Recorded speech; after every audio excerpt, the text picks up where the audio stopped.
So if I could ask that each of you sort of make sure that I can see your nameplates, because I like calling people by their names. What you define for me to address you as, I want to make sure I am doing that, as that's a part of a lot of this work that we're doing. But good afternoon. We are going to jump right in. I have provided you with green folders for today's presentation for materials. They provide you an outline of today's PowerPoint presentation, so if there are any questions that you have as we are going through information, I encourage you to write it down. I encourage you to note it because there will be some Q&A time that's scheduled in today's presentation for follow-up, for discussion, for questions that we wish to have, all right? So without further ado, are there any questions at the beginning before we kind of kick off and get started? Make yourselves comfortable. I'm okay if you take your shoes off. That's all right. I'm not offended by that. And where I'm from at home, that means you're really comfortable. So that's not offensive to me as a presenter whatsoever. And again, this is an environment that we wish to establish where it's okay to be who we are and to invite and embrace that in the room for everyone. So having said that, are there any questions before we get started? One of the things that I want to make sure that I put out there is that for every one of these sessions, in case there are personnel who are going to be absent or who are not going to be here, because we're only allowing people to miss up to 2 sessions maximum, we do have the presentation component being recorded so that we can post it online so that as any participant today that's not able to be here, they can still get caught up, although the max of that is 2 absences. So for the presentation component, so not the Q&A where we're talking about personal things or we're having genuine questions, we're not recording that. We're only going to record the lecture component of it, okay? Just so that I want to put that out there so that we're disclosing that to the people that are part of the group, all right? Number 2, the second announcement. I have met with our college's chief information officer, and he is developing this group's online Blackboard portal so that we can each have online discussions in Blackboard afterwards, talking about what we learned, talking about discussions, following up and engaging ways to be able to move the work forward. So I want to let you know that you will be getting communication from me over the next week and a half, giving you access to our private sort of members only access portal for online discussions and feedback and just announcements, et cetera, going forward, all right? So having said that, we will jump right in. It's good to see you, Dr. Myers. I just want to put that out there. My colleagues, always great to see her. Good afternoon, her and Sue.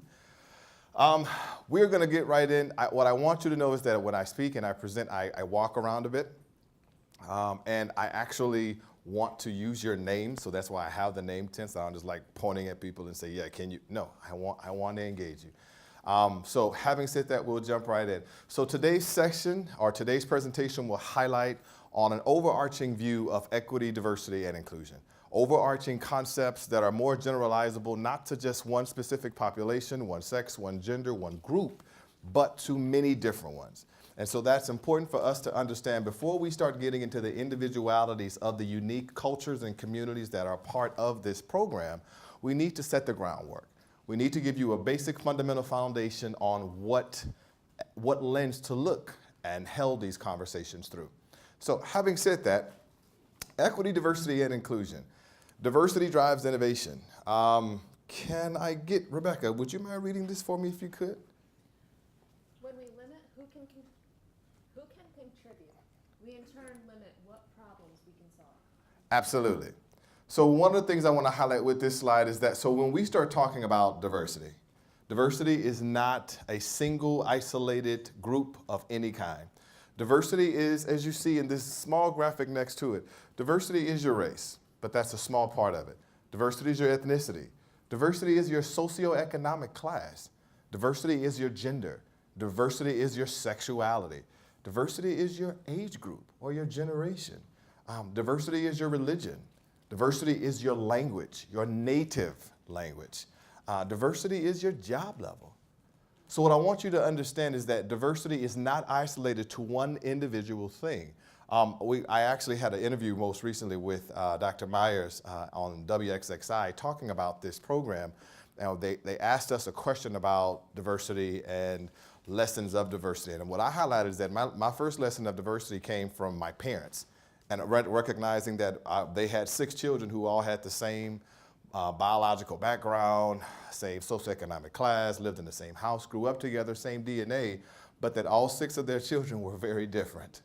And that in order to be an effective parent, they had to tailor interventions and strategies on how to promote the success and the talents and the gifts and the challenges of each of their children. And that's what made them good parents. So that's diversity. So I like to start this conversation by highlighting how diversity is more than just the pigmentation of someone's skin or the lack thereof.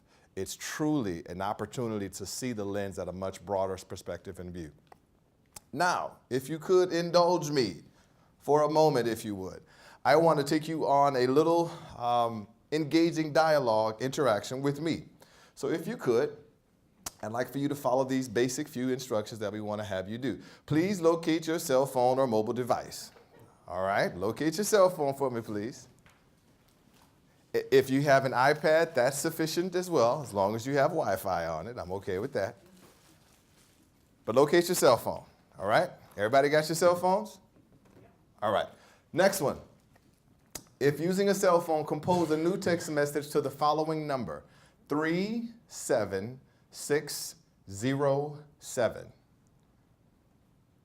376. No area code, no prefix numbers. The number that you are sending it to is 37607.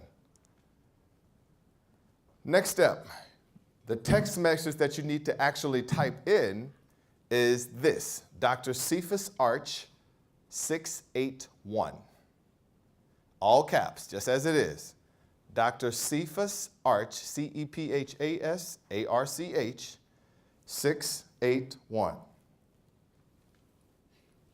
You're fine. You're part of this group.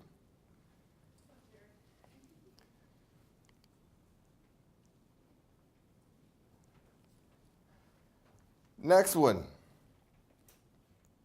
Press the send button on your cell phone. Press send.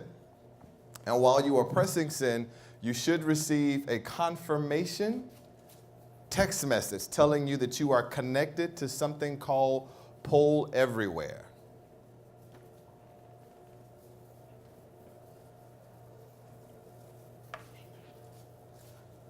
All right? Everyone kind of there?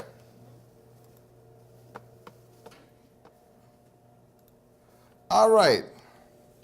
So we're going to try this. So using your cell phones, because a part of this journey is technological, which is a part of educating our faculty on how to use resources that benefit and connect with our students. Using your cell phone, we're going to go through some questions. And you are going to answer through your cell phones. And what you type on your cell phones is going to show up on my screen. All right? So, starting off with the first question. And this is a real question because we're talking about cultural. We're talking about identity. We're talking about people. We're talking about our nation. So the first question says, in what state are citizens required by law to take a bath at least once a year? This is true. This is not made up. This is law. In what state are citizens required by law to take a bath at least once a year? Is it Delaware, A, B, Kentucky, C, Mississippi, or D, Alaska? Just type in A, B, C, or D. Type in A, B, C, or D and press send.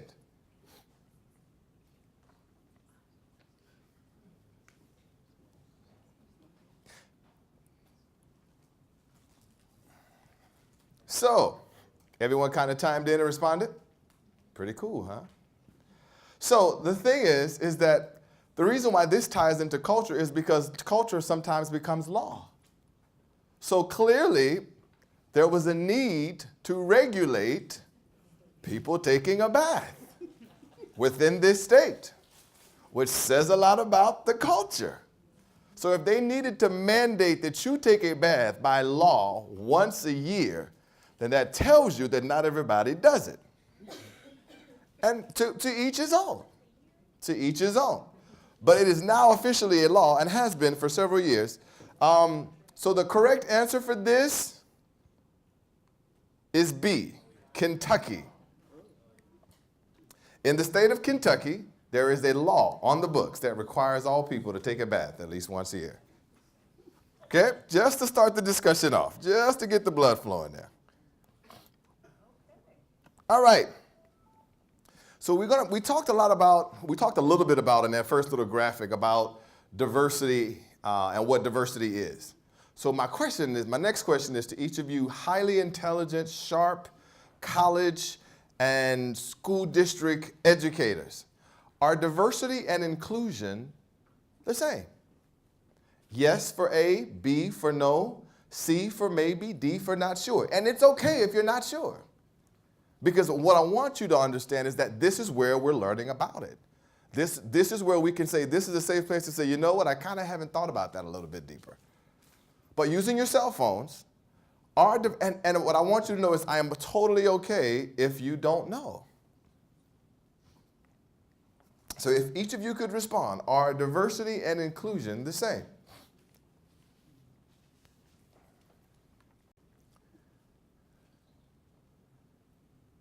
So let's see if I can call on Danielle. Danielle, would you mind telling us what you selected? I said no. You said no. Okay. Anyone else want to talk about possibly a different response that they gave? And if you don't, it's all right. So why did you say no, Danielle? I was just kind of thinking about what diversity and inclusion meant. Okay. And kind of compared them based on that and the different components for them. So you're saying they're not the same. All right. So with that being said, is it possible to be diverse and inclusive? Okay. So, and that's the case, is it possible to be diverse yet exclusive? Yes. Tell me what you mean by that. Someone want to give me some feedback? Because that's important. Tasneem? Yeah, so for example, if I'm a student in, let's say, high school, and I have a classmate who has certain disability, and I understand that, and I'm like mindful of that. But yet, when I go to the cafeteria, and I see that person sitting alone, I go and sit with my friends. I never make that initiative of going and sitting with them. So it's like understanding that people are different, but yet not being able to make that connection where they can really feel included. So that's Okay. So it's possible to be extremely diverse and yet still be extremely exclusive. Does this manifest itself in the classrooms that we teach and we facilitate? How so? Someone got an example for me? Keith, do you have an example of that? Yeah, I had an incident last night actually with two students, very diverse students, different cultural backgrounds, two different classes. One was on the telephone in the lobby talking to baby daddy, so she said, and the other one was trying to study, and she got irritated, said something in Spanish because she messed up her homework. Another girl thought that she wanted to fight, so down it went, and they came got Mr. K. Okay. So let me give an example to follow up on that. So within your classrooms, we could have all types of students, but people conjugate around commonalities. So which means you could have the most diverse classroom racially in your class, but you'll have all the women be together. You'll have all the African Americans sit together. You'll have all the veterans sit together. You'll have all of the persons with varying abilities sit together. So holistically, you can be very diverse as a class, but you are so isolated within your silos within that diversity that you are also exclusive. This not only happens within your classroom environments, this also happens in all environments, even in additionally, and not saying that this is the case, but let's say that we looked at a college or a high school that defined themselves to be diverse. We have all of our employees, we have a great base of employees that are from different backgrounds. But let's say if we looked at the makeup of those employees, and all of the employees who were mid-level managers and lower were all women, or were all men, or were all underrepresented groups, or were all X. And those that are mid-level and higher were everything else. So what that would tell you is that it doesn't just have an aspect in the people that we are serving. How are we looking at what we are doing every day? So that it's a component of showing us that we can still be diverse, but in our placement of the people within those ranks, how inclusive are we? And so this is just to make sure that you really understood that it is possible to be diverse and yet still be highly exclusive. We have control over inclusion where we don't necessarily over diversity. Would you say? To an extent, you could have control over both. It depends on how intentional you are with it. But that's a very good point, and we'll come back to talk about that. All right, so what are some traditional attributes, social norms, which distinguish a specific culture from another culture? So what are some specific cultural norms? In your phone, type in, so what makes a culture a culture? What defines a culture as a culture? What are those attributes? Is that what you're responding to? Yes, on your phone. Because the great thing about this lovely software is it actually collects your feedback. So that if I do another training of another group of people, I can actually compare your feedback to theirs. So I want you to tell me, and as you type it, it's going to show up here. And you can continue to type. All right, so good. Okay, food. Okay, that was a typo. All right. So food, language, gender roles. What else? Shared values and customs. What else? Food. Okay, we got a lot of food. Religion. What else? What are the attributes that make a culture a culture? Music, absolutely. Holidays for me. When we talk about the fourth Thursday in November, I'm always trying to be mindful and communicate that mindfulness to others that not everybody celebrates Thanksgiving. Absolutely. And so the activities that we do in classrooms, where probably 99.9% of our kids do, we do have some that it could even be considered offensive if they're Native American. Same thing with Columbus Day coming up. There's a school district I know, Ithaca, that does not call it Columbus Day anymore. So certainly that would be offensive to people who are of Italian or Italian American ancestry. But again, what about Native American or Indigenous American people? That's a very horrific holiday, and they have a very different perspective and viewpoint of that. Absolutely. So exceptions of age groups, leisure activity, holidays, religious, traditions, language we said, people that share a common belief. What about attire? What about attire? You said you had a comment with that? Clothing. Yeah, what about attire? What else? The way we do things. Customs, traditions, the way we do things, values. Some cultures have as you stated up here, have a religion tied to their culture, right? That we are heavily this within our culture. So clothing, thank you, someone put it. Artwork, piercings, jewelry. So within certain countries in Africa, I didn't know this, but they don't wear wedding rings, they pierce the nose. And so the nose is an indicator of marriage. So again, part of the culture. So that's the basis. Let's start there. So what specific cultures and communities, within specific cultures and communities, who defines and establishes acceptable cultural social norms?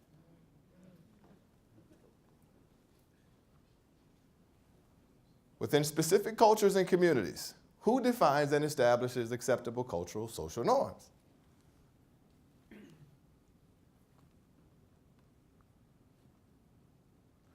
Those in power, okay?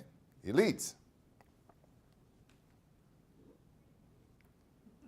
Men, elders, all right? What else?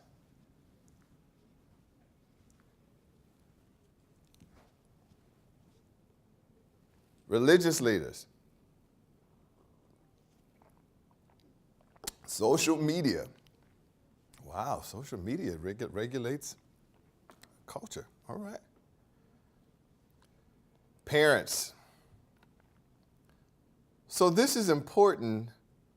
One of the critical things that I'll say about this is, so let's just say within the Hispanic culture, So who regulates what's acceptable within the Hispanic culture? People who are of that culture, right? So as someone who may be of another ethnic background, we don't have the ability to regulate what's acceptable to another culture because we're not of that culture. We don't get to decide what's acceptable to other people. And so that's important because this question that you talked about leads us to the next one. And we'll come back to that one. Within the context of society, what group establishes acceptable social norms? Not any specific culture, but just society as a whole. Who establishes what's acceptable?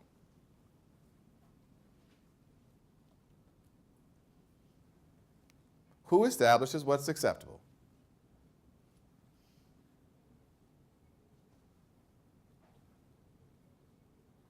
Majority, I see it coming up.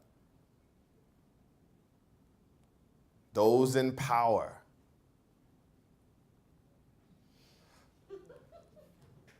Number 45, okay. So Chris, I want you to make a comparison for me. So looking at the prior slide, where it talks about within a culture, who establishes what's okay within a culture. And compare that to this question, which means in society. Is there an alignment or a difference there?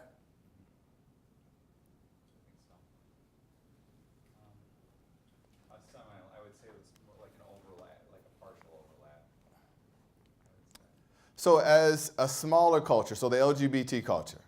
So if the LGBT culture is the minority culture, and where they decide what's okay and what's acceptable within that culture, but the majority culture establishes what is acceptable,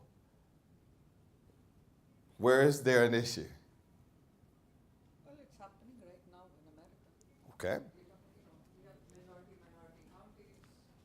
However, it looks like all the policies we've taken over the last couple of years have been done by white men, while the country's becoming very quickly different ethnically. And these are things that I want you to think about. So when you talk about underrepresented groups, when you talk about different communities and different cultures, and how they have the freedom and the liberty to decide what's acceptable for them, but yet the majority personnel who may not be of that community establishes what's acceptable for all. So therefore, the conflict occurs. It's because you have two different people deciding what's okay for them, and sometimes that can be conflicting views. So looking at this next question, culturally speaking, should tolerance be our organizational goal or benchmark? A, B, C, or D? This is the last one. A, B, C, or D? Should tolerance be our organizational goal or benchmark?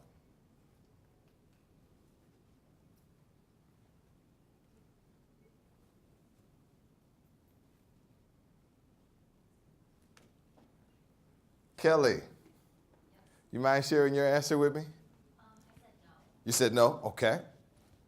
Do you want me to tell you why? I'm going to come back. Not yet. Deidre, you mind sharing what your response was? Sure, I said no. Said no? Okay. Why did you say no, Kelly? To me, the word tolerate has a negative connotation. Like, I don't want to understand it. I don't agree with it. So I'll let it happen, but I'm not okay with it. Whereas if you had said the word acceptance, I would have said yes. Okay. So tolerance. So many of our laws are based out of tolerance. Like within many of our ADA laws, it even says the word tolerance. We teach tolerance. We teach tolerance. And as much as I do understand that there is a spectrum. So some of us and the people that we know, there's a spectrum of people who are intolerant of others. And then there's all the opposite end of embracing, accepting, honoring, celebrating. So many of our colleagues sometimes that we work with have not even gotten to the benchmark of tolerance. And we know these people, right? They're some of our colleagues, they're some of our family members, potentially. People we know. So some of us are not even at tolerance of differences of other people. And then there are a lot of us, particularly people in this room, who are well beyond that benchmark. But as an institution, as a district, should tolerance be our goal? Was the question. Kelly said no. So let's just say that I said, all right, I'm going to tolerate you having long hair. I'm going to tolerate you wearing blue today. I'm going to tolerate you crossing your legs. What message does that really say? What are you really saying, Chris? Well, you just described me. I'm wearing blue, I have long hair. All right, Chris, all right. So, all right, highlighting Chris today. Come on with it, Chris. I think we need a deeper understanding of people, that we need to understand that your humanness and my humanness both have a place on this earth, and that just tolerating and putting up with somebody doesn't look deeper into the human soul. What message? That's a beautiful response. What message does the word tolerance send? What are you really saying? Putting up with it. You're saying you're not okay with it, but that you're just going to let it be. Right? So I really don't want to deal with you. I really don't. If I had the choice, You wouldn't be doing it. I wouldn't. But because I'm required to, I will. So if we're using that, the word tolerance, as our goal, what does that say about the expectation we are putting in place for our constituents? Priya, we'll come back to you. I actually take the opposite perspective. Okay. There's a lot of intolerance. Sure. And therefore we need to have tolerance. Sure. So I think tolerance is a benchmark. Should tolerance be our goal? Which means this is what we are aspiring to be. Given the fact that there is intolerance, everybody has to have a certain level of tolerance with me. So it's a starting point, right? So it's a minimum expectation, right? I agree with you on that. Minimum expectation. I also agree with Priya. Okay? But I was also going to say, what if it's just somebody's truth to say, I'm going to put up with your difference even though I really don't agree? What if that's just their truth and they need to just acknowledge where they really are? Absolutely. It is our truth. And some of us are not even at, as we talked about, we're not even at tolerance. But when you meet somebody who you know is tolerating you, and you know it. Oh, you know when you're being tolerated. Tell the truth. That look in their eyes where you see there is no value at all when they talk to you. Does that excite you to want to continue when there is a major assignment going on and everybody's rallying together to stay late, to work together as a team because they want to get it done because there's commitment, because people know that they're valued? Or when this same person who you know has no value for you whatsoever comes and says, I need you to stay late.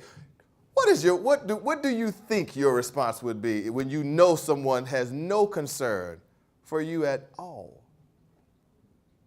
So when you start talking about productivity, when you start talking about a climate and a culture, this is where the pavement hits the road. It's because, sure, if we only do, trust me, we all could be clock punchers, right? But what does that do with the climate of the people that are there? So, again, having tolerance be our college's goal or our district's goal is often a challenge. And how are we getting beyond just looking for tolerance to be what we strive to be? And I agree with you. What I will say is that there are major steps for some of us that just getting to tolerance would be a huge step in the right direction. I do agree with that. So what I want to talk about today, we'll go ahead and get directly into the presentation. Thank you for that. You don't have to keep going with your phones. That was it. It was a brief exercise. I appreciate it. But I want you to understand the framework that we're going to be talking about today may be different.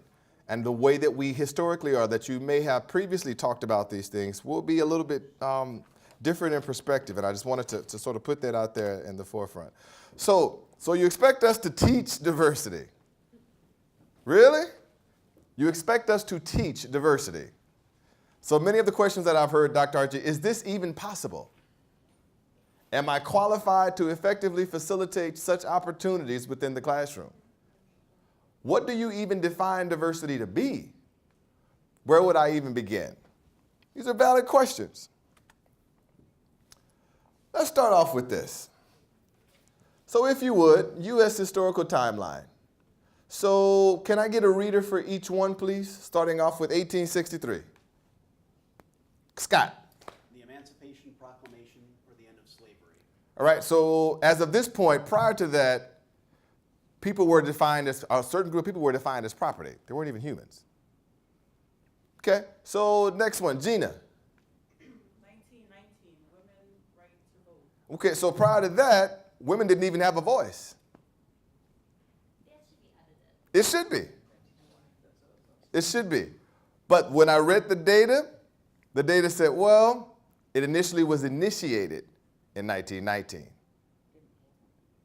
So, didn't mean it came to be true, but that was when it started. It's not that it should be edited. Right. I get it. I'm sorry, I apologize. I'm trying to swallow. Little grossness. They Little grossness. But I couldn't. Yes. White women's right to vote. Sure. Absolutely. Absolutely. Absolutely. Even better. Yeah, that white women, but black women not till the 60s. So 1974, Tasneem. Equal Education Opportunities Act. 1990, Chris. American with Disabilities Act, the ADA law. And Michelle. Marriage equality, LGBTQIA. So why am I pointing out these? Because this is just a few. There are so many more cultural milestones. But why do you think I'm pointing this out? Let me tell you why I'm pointing this out. So many people say, well, Dr. Archie, I want you to teach, you're asking me to teach diversity. You're asking me to, and I don't know how to do that. And to be totally honest, I will tell you this publicly. I am not asking you to teach diversity. The reason why I'm not asking you to teach diversity is because these groups of people were intentionally kept from the things that you will be able to teach, giving them a place.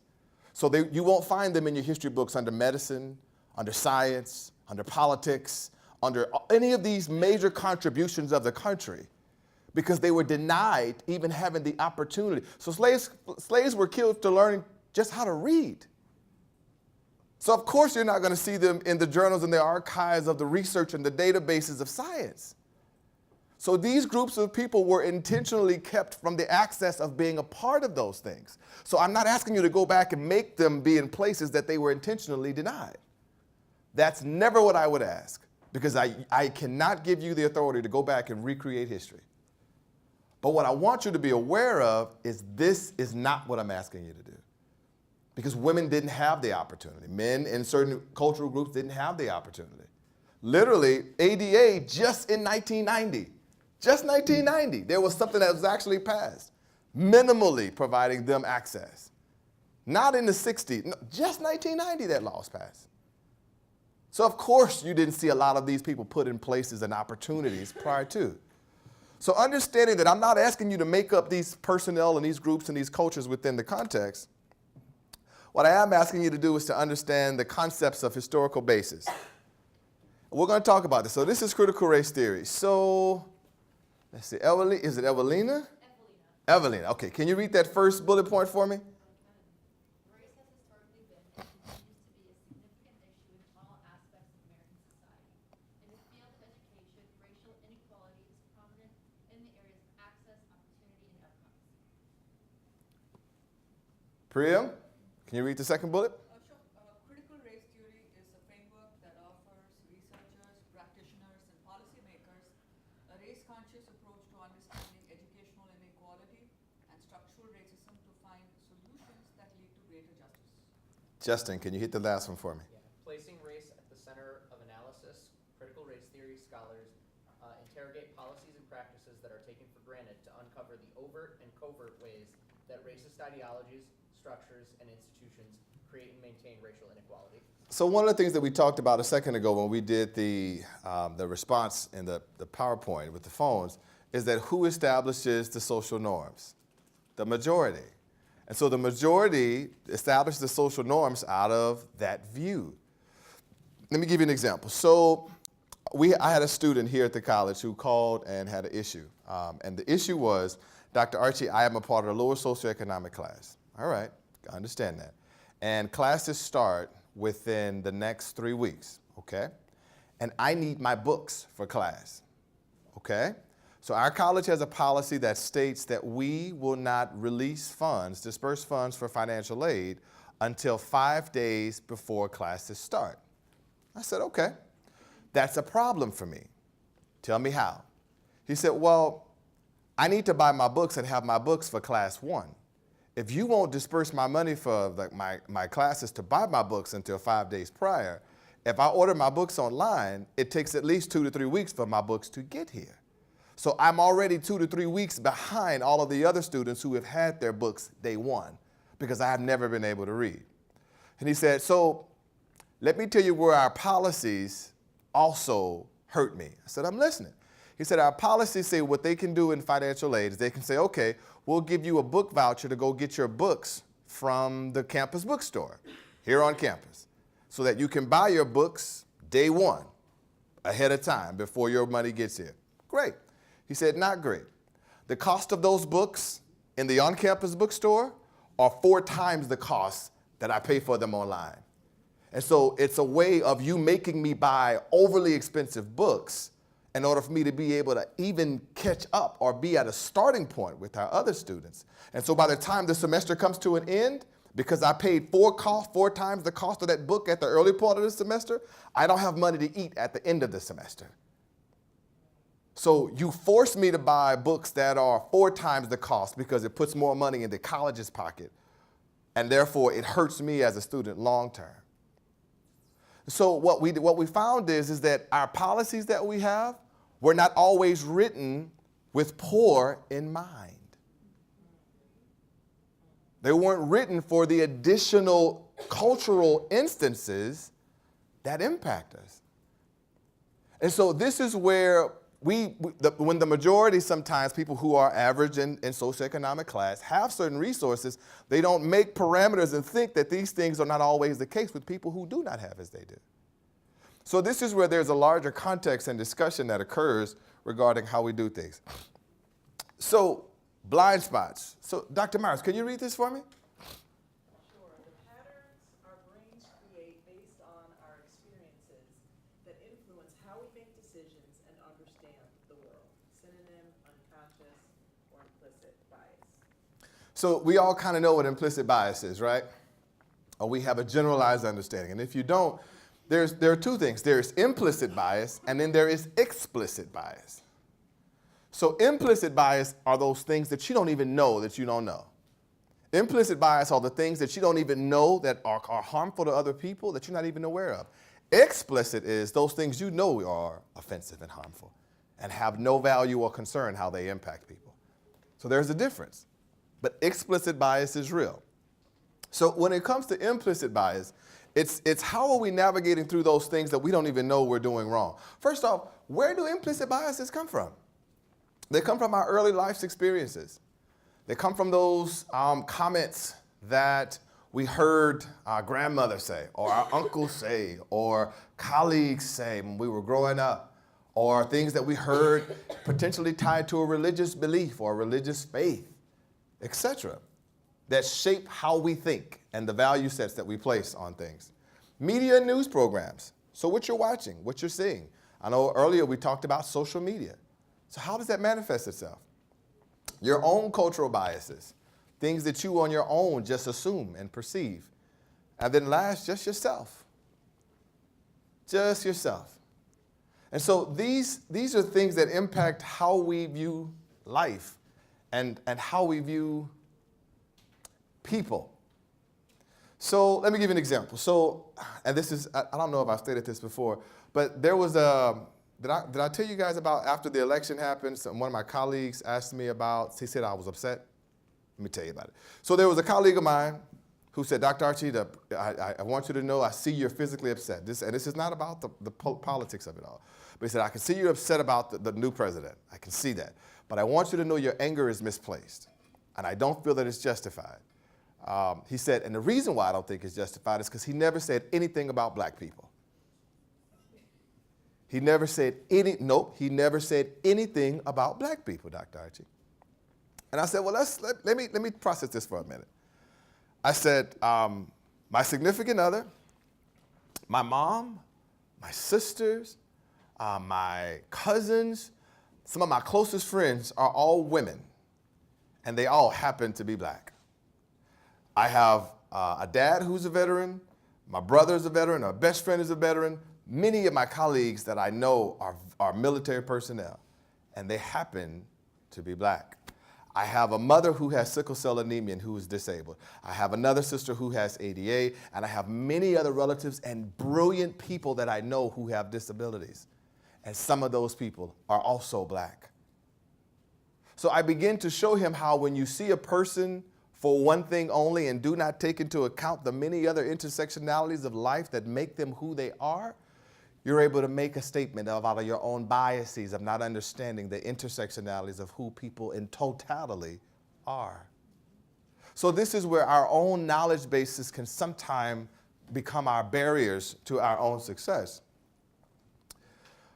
So these are just a few examples. So a microaggression is a part of an implicit bias. It's an example of an implicit bias. And again, if you need to write some things down, I'm okay with it. So one of the things that were talked about is that, so there was a Caucasian female of colleague of mine who was brilliant. You ever have those people in life you meet that you can just sit down and just listen to them talk forever? Because what they say it moves you to do more, to be more. This lady was that for me. And just to be around her was amazing. So we were in a meeting, and I left the meeting, and I said, all right, young lady, it's good seeing you. I'll talk to you soon. She said, all right, Dr. Archie, have a good day. So about an hour later, I got back to my office, and I had a lovely email in my inbox that said, in the spirit of diversity and inclusion, ... I was like, okay, I just saw her. Why didn't she must have sent me an email? Okay. Dear Dr. Archie, as always, it's wonderful to see you. You always are an engaging person. You believe in people, and we value that, and I appreciate what you bring to this college. It's a part of your true Southern charm. I get it. But let me tell you something. There are many of my friends who I grew up with who are not alive today. I have made many mistakes in my life. But if I could do it all over again, I wouldn't change a thing, because every one of them made me the woman I am today. My hair is filled with gray hairs from stressful moments and fatigue and sorrow and hurt. But every gray hair was earned, and it has made me who I am. I have grandchildren who, if I had to lay my life down for them, I would do so. And I wouldn't take a day back, ever, because I love them for who they are. I say all that to caution you that although I know you meant no harm, when you clearly defined me as a young lady, I found that to be very patronizing. I know you meant no harm, but for me, as a woman, to have received that comment from you was offensive. And so I need to tell you this, because you may unintentionally offend somebody else, or these things may end up harming our relationship. I know you meant no harm, but I gotta tell you these things. Thank you. Ouch! Right? Ouch! It's like, man, I thought I was, so in my culture, in my community, when you call somebody a young lady, no matter what age they're in, that's a compliment. Yeah, but that was Dr. Archie putting his categories onto someone else, assuming that because it was okay to me, that it should be okay to her.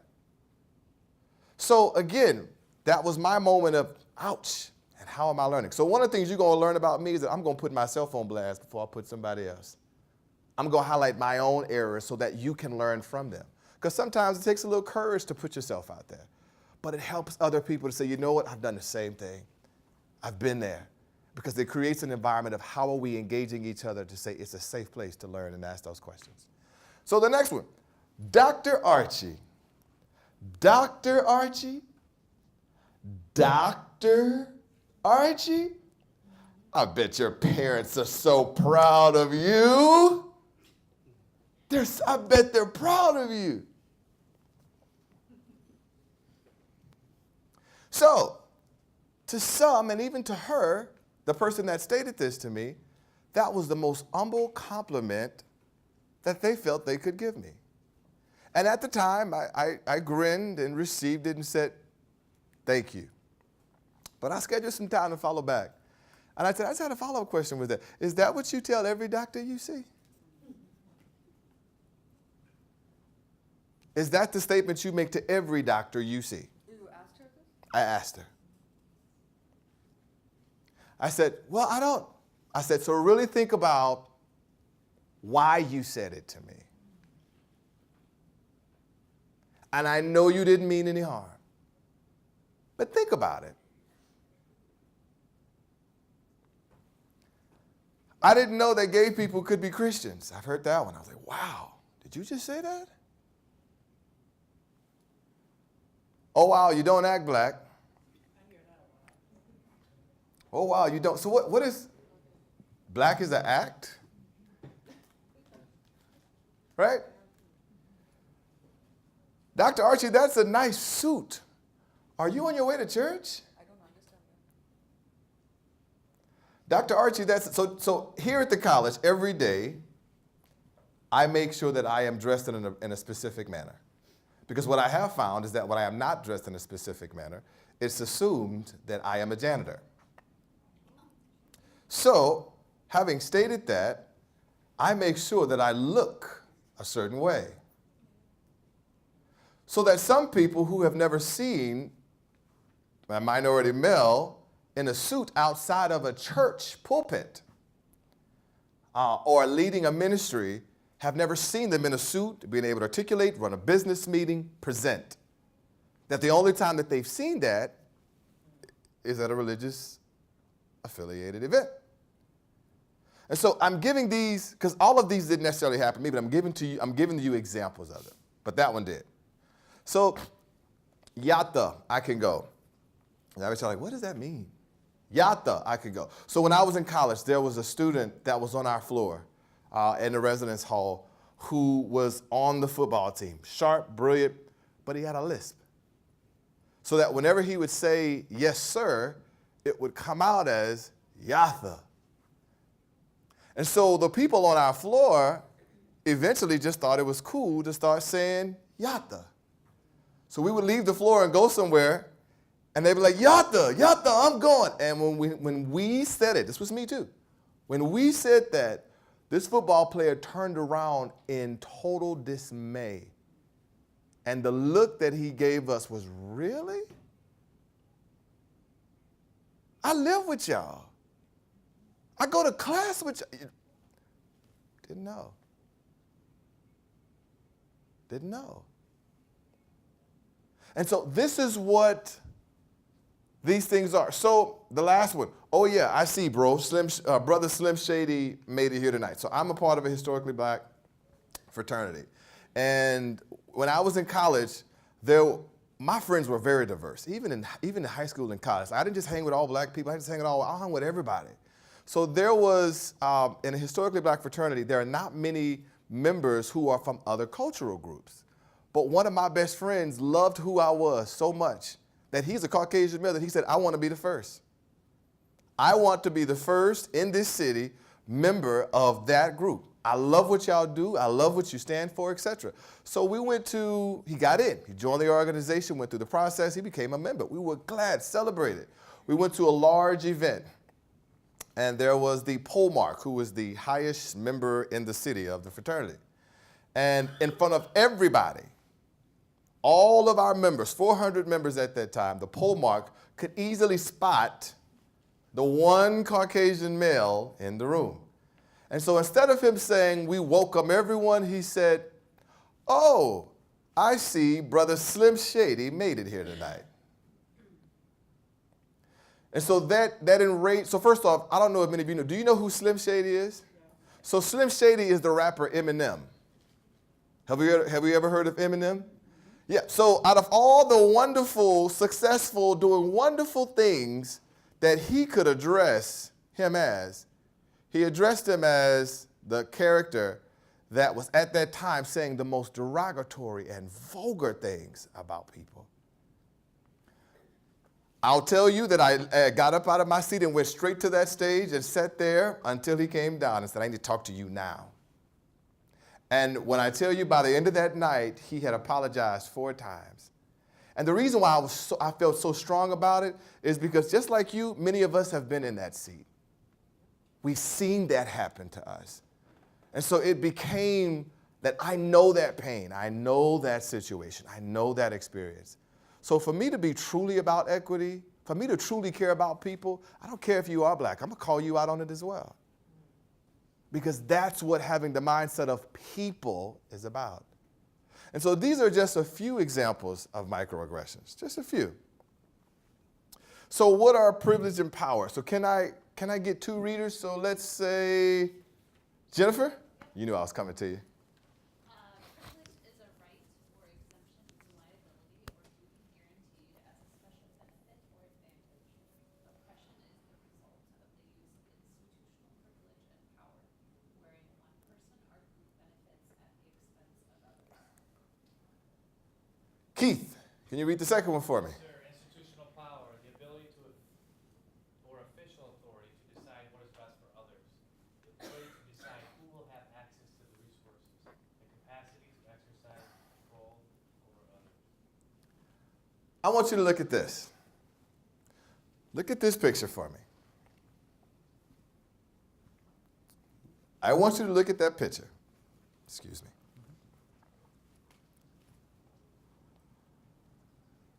So this picture is unique. This picture, let me tell you, first off, was taken by yours truly, Dr. Archie.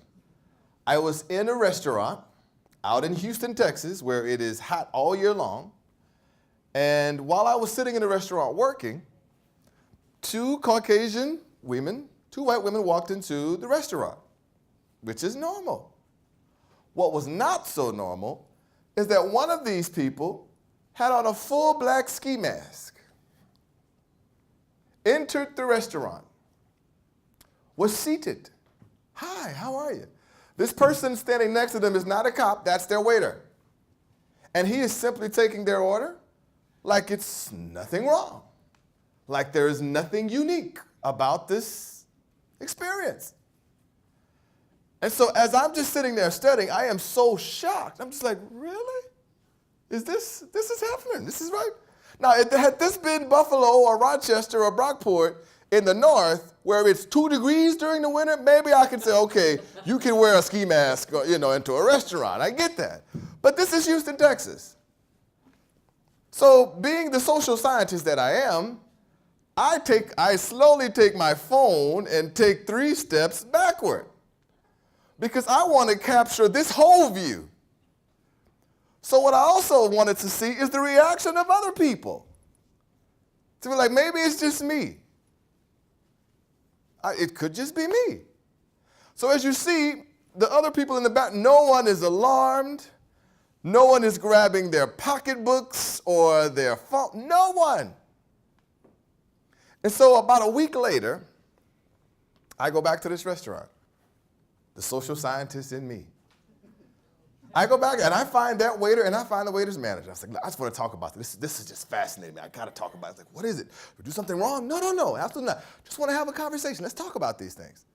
I said, so I told him the first one. I said, you remember? Yeah, I remember that. I remember they were in here last couple of weeks ago. I said, yeah, I was too. I remembered that. I said, a question. Had this been a male at all, could a male have walked in with a black ski mask? I said, I just want you to tell the truth. I said, just tell the truth. And so the waiter said, oh, yes, it would have been totally fine. It was, yes, we accept all, but that would have been just totally okay. And so his manager looked at him, and then he looked back at me. He said, are we telling the truth? I said, please? He said, I don't think it would have been the same response. I got to tell her, if we're going to tell the truth. I said, yeah, just tell the truth if you could. Just want to talk about it. I said, okay, last question. What if it would have been a minority male? The manager looked at the waiter, because the waiter didn't respond at all this time. He just didn't respond. But the manager looked back at the waiter and looked back at me. He said the cops would have been called before his hand would have hit that door. Absolutely. I said, so what if it would have been me? He said, we tell, it don't matter who you are. If you wear the black ski mask and we saw pigmentation and you were a male, just want you to know. So this is a privilege because people say, oh, privilege is not real. This is a privilege I may never have, no matter how many degrees, how many doctorates or titles, that does not matter. I will never have this privilege. So when we start talking about privilege, and again, I can't say that I was upset or angry that they didn't do anything to it, but it was just a matter of perspective. True perspective. And so this is where I make an intentional emphasis on teaching about true life situations. So, can I get a reader? Skills that are not required to communicate or share information with people who are from other cultures and social groups. Okay, so one of the things we talked about is I'm not asking you to rewrite history. I'm not asking you to put people in context and places and data and textbooks that they were not a part of. What I am asking you to do is to learn how to interact and engage with the people that are sitting in front of you. That's my request. And so the difference is that when I say teach diversity is not saying go and put people in history that were not there. I'm teaching you that my expectation is for you to learn how to interact with the different people that are sitting in your classrooms every day. Because that we can teach, that we can educate, that we can talk about. And so that's where it comes to intercultural communication skills. So language and terminology. So language and terminology, physical communication, nonverbals, body language, attire, cultural group customs, thought patterns, willingness to accept differences and adapt to them. So let me give you an example. So let's say my name is Dr. Archie and I grew up in an African-American household, okay? I went to African-American high school, went to a historically black college and university, went and got my bachelor's and master's degrees from historically black colleges, etc., and then decided I wanted to get up and go teach at the college at Brockport. So, having only immersed, and this is not the truth, by the way, because that's not what my career has been, but if I have only immersed myself in what it means to be me and like me and understanding people who identify with me only, then the moment that I get into class, the people who benefit are the people who are like me because they understand my body language. They understand when I raise that left eyebrow without saying the word, they know what that means. They understand the nonverbals that we give, the body language, because they've seen it all of their lives. They know what words to say and what's not okay to say because it aligns with my own. So if I am only immersing myself in engaging with people that look, walk, align, speak, engage like me, then the people in my class who have the clear advantage are the people who are of the groups that are like me. And so our students that are in our classes are very different from socioeconomic class on down. So how are we intentionally learning about how others are developed, how they think, how they interact? Come on, screen. So what, you expect me to do what? So this is what I have asked our faculty at the College of Brockport to look like. Tesney, what do you think, or why do you think that I've asked our College of Brockport faculty that this is the persona I wish them to embody? Say that question again. This is the persona of what I think is effective for, what is needed for an effective faculty member. That picture, Yep, John Lennon. that's the person. Tell me about it, Chris. Well, we need to look at the world through different lenses. We need to look at things from different angles and perspectives and consider things that we might not normally consider through the glasses we normally wear. Basically, to be inclusive, right? And not, put people in boxes of stereotypes. Like, okay, if I have a student from minority, probably like it happens to all of us. Like even to me, sometimes sometimes I have a student who is from my own, cultural background, and then I mentally start to stereotype them. Oh, this is how he or she probably is thinking, because that's how we all think, right? Trying to find a shortcut or maybe, and which is not good. But there are sometimes we just cannot see people in different lenses. So if we only, Stereotypes that we have built up. bingo. So the example I gave earlier about me calling the wonderful person who I admire a young lady.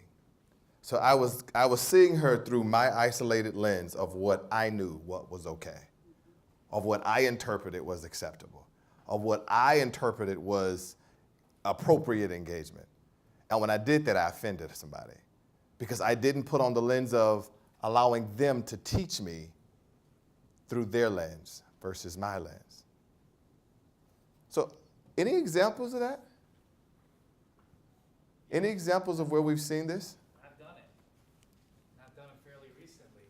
And like you, I related to that very well because my persona, I feel, I have a big soul, I feel that way, and I'm very, always have been, fortunately.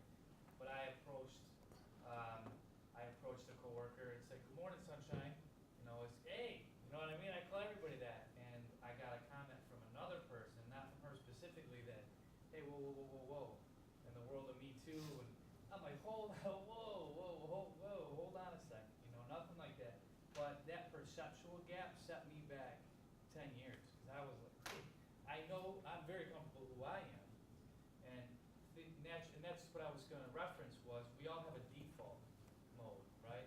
So no matter what we initially think, if we don't take the time to process, and when we're in normal mode, we go in normal mode. We don't stop thinking process. In these cases, I didn't stop thinking process. I was being key.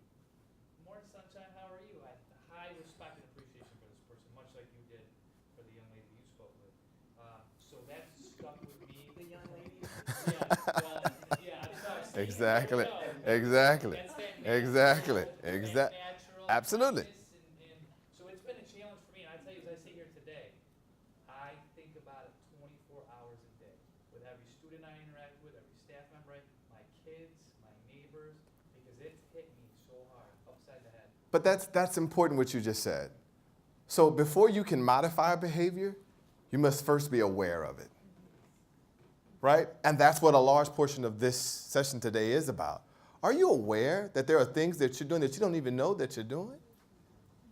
And how often are you doing them? By being on autopilot and just saying, well, this is what I'm used to. And how often are you creating bridges, literally walls, where you could be creating bridges with people? So that was critical, what you said. Yes? I'm not sure I get what's awful about sunshine. It's just like young ladies. Yeah, that's true. Yeah, it's a perceptual thing, and the other individual that overheard it and approached me thought it could have been interpreted as a sexual comment. Oh. See, I come from an era where that would have been a huge compliment. Sure. Right, and that's, Right. typically it is. It would be, yeah. You I'm so lighten up the glad room, you're you here, lighten son. up the space, you lighten Yeah. up, our, yeah. Robin Mead says it every morning on her morning show. Yeah. But this is why it's so important, and we'll come back. This is why it's so important for you to understand, to be an effective faculty member. If you only look with what you see, you miss so much. Because what you see, so someone asked me, we're doing something called a BU campaign here at the college. And so they were trying to find people who they felt identified with certain groups. And so they were like, Dr. Archie, so we're going to peg you for the heterosexual African-American male. That's the group you most identify with, right? And I said, actually, as much as I am that, I actually first identify as a member of the lower socioeconomic class. I said, because all of my life growing up, the first time we got out of the government projects was when I lived in a college dorm for the first time. All of my life we struggled. All of my life. So before I'm a black male, I'm a part of the poor. So that's the first group that I identify with. And socioeconomic class doesn't have a race. There are people who are poor across all cultural groups. So again, so you can make an assumption and say, oh, well, no, don't assume. And so that's why it's always important for you to be intentional with learning about other people. Because the skill sets, the engagement strategies, the effective interaction competencies that are critical not only for your development, but for their development. I've talked about this once. So I didn't really realize how poor I was until I met with a financial aid counselor in college. I kid you not. Sophomore year of college. So there's something called the FAFSA, right, that you got to submit. And you got to submit your parents' information about how much money they make, etc. And my sophomore year, submitted all that, turned in my information, just like I did the prior year. My financial aid counselor called me and they talked to you, Cephas. Okay. I don't know how to say this, but I want you to know that falsifying documents can get you prosecuted by the law. And you can get your mother and your family members, they can go to jail for this. Oh, okay, what you telling me that for?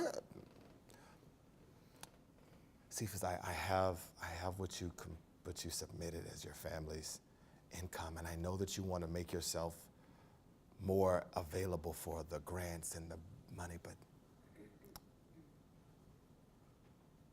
I said, what are you asking me? Like, what is this about?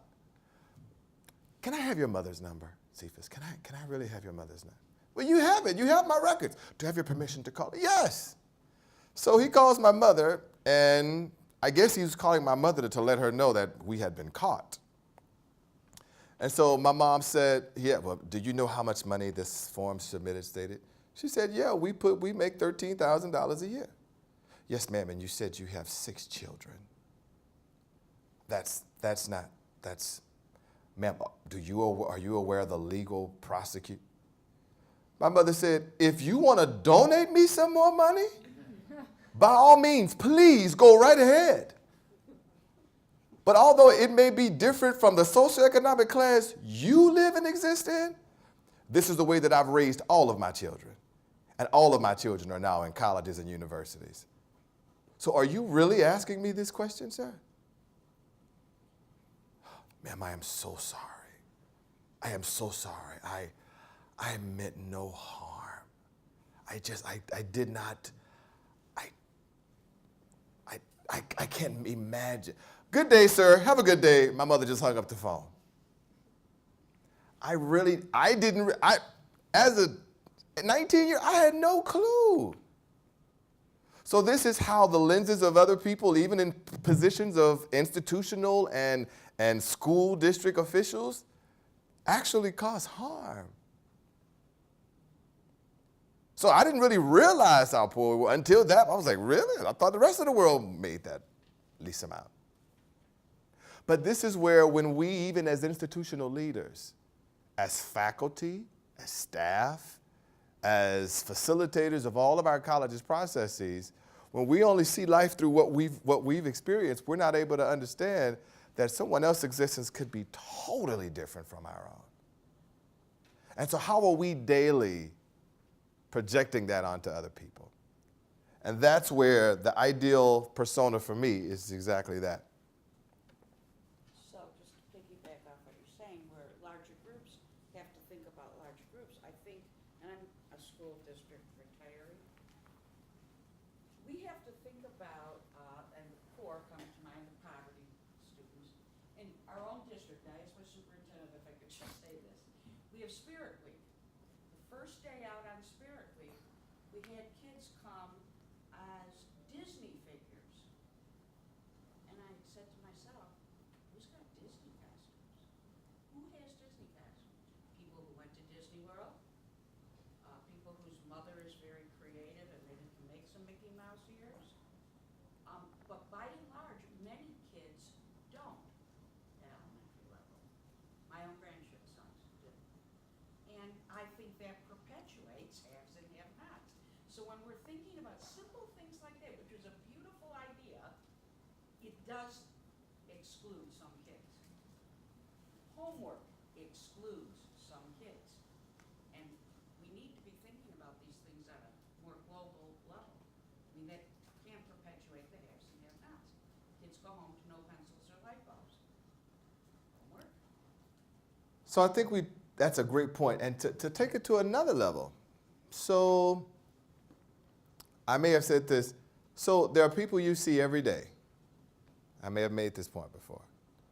You see these people all day. You see them more than you see your supervisors. They're there before you get to your office in the morning. They're there at night when you're not there. You see them more often than you see most of your colleagues. I ask you this question. You don't have to answer it out loud. What's their name? What's their names? What's their names? You see, that's called classism. Because they don't have the same title or the same prestige personnel as other people, that we sometimes walk right past them and we see them more than we see anybody else. But the value placed on them is not what we would see as another person who is a doctor or who. The same insignia that's on your check is the exact same insignia that's on their check. They're coming to work every day fighting to improve the lives of the people that they love back at home, just like us.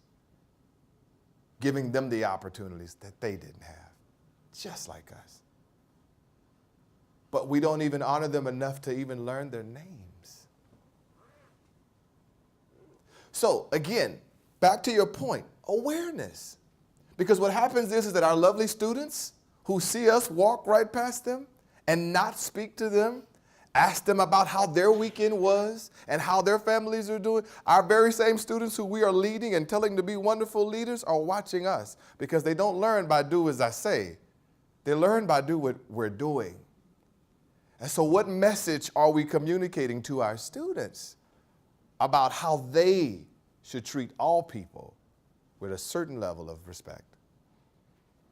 And so again, what I want you to know is that the reason why I can talk about that, because at one point that was this guy. That was me. Blind spots. Didn't even know it. And so I'm teaching, although I don't know that I'm teaching. So this is where this work is so important, because it allows you to be effective in all that you do. So one of the things that I've created as a resource online is online cultural toolkits. So that literally on the Office of Diversity's webpage, based off of all these groups and populations, there is the following information. There is information about terminology, historically significant dates, holidays and observances, leaders and influences, community spotlights, so people. So one of the things that I talk about is that as much as I am grateful for Sojourner Truth and Martin Luther King and all of these great people, as much as I am grateful for Abe Lincoln, etc., if we are only highlighting the greatness of people that have now passed on and done things in the past, we are failing to acknowledge the people who are alive and well in front of us daily who are doing great things. So as much as we are highlighting Martin Luther King, we need to highlight a Dr. Myers. We need to highlight a Rebecca Smith. We need to highlight a Melody, so that we are showing our students live individuals today who are doing great things, so that they can begin to pattern themselves behind them. So a part of this work, all of this, resources for students, area resources, I mean, even, for instance, give you an example. So the Black and African American Persons Toolkit, there's everything on there from where to get a haircut to what ethnic restaurants, soul food restaurants to find, so that there is a true area of resources that support these people. So that literally, even if you wanted to have it for your new incoming students, so that before they get here, you've already given them a database on specific things that really highlights their culture. It also benefits your employees, so that when you are doing your recruiting and you're interviewing and you're bringing them in, you're having specific databases of resources that help support these people. And so what we've done is that Dr. Archie himself is not the expert on all of these cultures. So what we do is we allow the communities themselves to review it. So we have a faculty staff of color group, and we have them say, this is what we found. Tell us what we're missing. Tell us what we need to take down. We have an LGBT group, so we filtered that one through. Tell us what's missing. Tell us what we need to add, so that we're providing resources that support them. Yes, we had a question, Kelly? Okay, good. So as great as that is, right, that's wonderful to have sort of those resources. That's great. But cultural competence and cultural intelligence improve how you are interacting with people, right? It improves it. It helps it. It does not solve it. So let me tell you what I mean by it does not solve it. It's not enough. Because the question says, does cultural competency alone always guarantee effective interacting? So let me tell you about these interesting people in this photo. So this is Dr. Archie all the way to your left. And these are my two older brothers and my oldest brother's son, his high school graduation. We went to about 1.5 years ago. So we all grew up together in the same household, same socioeconomic class, exact same mother and father, same religious values and beliefs, went to the same high schools, etc. So from that stance, looking at what you just looked at on the cultural toolkits, you can say, all right, so they're both African-American males, blah, blah, blah, blah. I should be able to apply all this that I read to all of them. So as much as I love this guy here, and he even looks like me, I gotta say that it frustrates me how much he does sometimes, but he even looks like me. Many days, bless his heart, many days I have asked my parents what planet they have picked him up from. Because although we have 100% DNA alike, all these grew up in the same house, same parents, same culture, same environment, same socioeconomic class, what is okay to say to him will never be okay to say to me.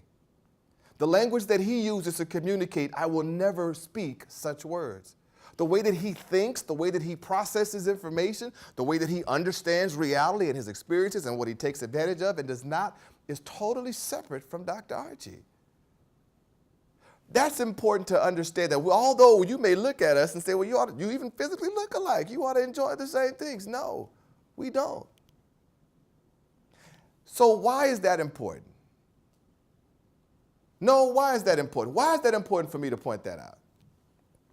What makes that important for me to say, all right, although we got all this together, and you should be able to look at a list and say, well, I can call them both this. Because I looked at a list and I got competent. I learned this. I read this. And so therefore, this is what I should do. What's unique about why am I pointing this out to you? Because you're smart people. Why am I pointing this out? Because we should not stereotype and put people in boxes based on certain similarities or certain connections. So although we did have all of those great commonalities and similarities, he is not me and I am not him. Just like if I came and said, I want me and Deetra to sit down and write a policy on what is acceptable engagement for women at the College of Brockport. Okay? Dr. Archie, you sit down with Deetra, and we're going to sit down and write a policy on what's acceptable for all women at the College of Brockport. How many of you would be comfortable with that? The reason why some of you may not be comfortable is because that's one woman's perspective on what is acceptable. So when you choose to say, well, that's a woman, I engaged one, so I could have said, I could have just did it on my own knowledge, which would have been worse. So when you have a singular lens of which you look at life, you will always fail. Because that's the perspective of one woman. That's the perspective of one African-American male. And so what that shows is that when you engage with people of different types, how are you honoring the person that's in front of you versus what you read about him? Cultural humility. Jean Mary. Can you read this for me? Cultural humility is about accepting our limitations. Those who practice cultural humility work to increase their self-awareness of their own biases and perceptions and engage in a lifelong self-reflective process about how to put these aside and learn from clients, others. Go ahead, you can keep going. Sorry. Interpreting cultural humility, Davis, Worthington, and Haack cited that definitions of humility primarily focus on interpersonal and, I can't read that one word under the line, intrapersonal and interpersonal Yes. components. On the interpersonal, internal dimensions, humble individuals have an accurate view of self, biases, privileges, etc. On the interpersonal, external dimensions, humble individuals are able to maintain an interpersonal stance that is other-oriented rather than self-focused, characterized by respect for others and a lack of superiority. So although you can look at Dr. Archie and Dr. Archie's brother and say, oh yeah, I should be able to interact with you exactly the same. You fail because you can't. What this does, what this permeates is says, let's make it simple for you. So all of that cultural humility, research, data-driven stuff breaks down to these two simple things. So Scott, tell me, in life, what have we learned about the golden rule? What's the golden rule? Do unto others That's right. as they would do unto you. Do unto others as they would do unto you. Everybody kind of heard that? Mm-hmm. We've all kind of been taught that. That's the golden rule in life, right? Although great in theory,